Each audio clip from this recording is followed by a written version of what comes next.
In today's video, I'm going to teach you how to rotate a view on a sheet in Revit by rotating the crop region. Let's start inside the view itself, not on the sheet. In the project browser, locate the plan section or detail you want to adjust and double-click it to open the actual view window.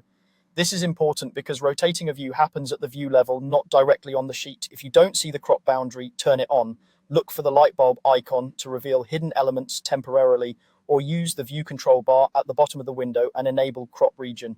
When the crop region is visible, you'll see a rectangular boundary around the extents of the view. That rectangle is what we're going to rotate. Click to select the crop boundary. Make sure you're selecting the rectangle itself and not an element inside the view. When it's selected, you should see the familiar grips and selection highlight around the box. If it's locked or constrained, clear any temporary constraints so the box can rotate freely. Now use the rotate tool. You can press RO on your keyboard as a shortcut or click rotate on the modify tab. When rotate is active, you'll see a rotation center and reference lines. You can drag the center point to a meaningful location if needed, such as a corner or a key alignment point. Then either click 2 points to define the angle visually or type a precise angle in the options bar.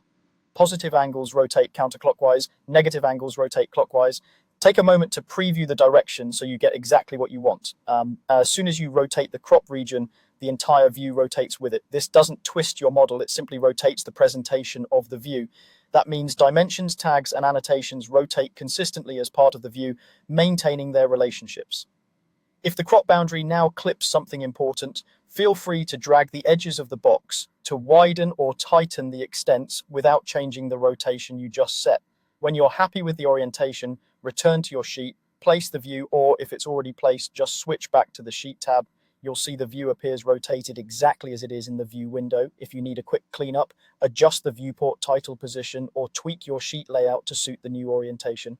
That's it.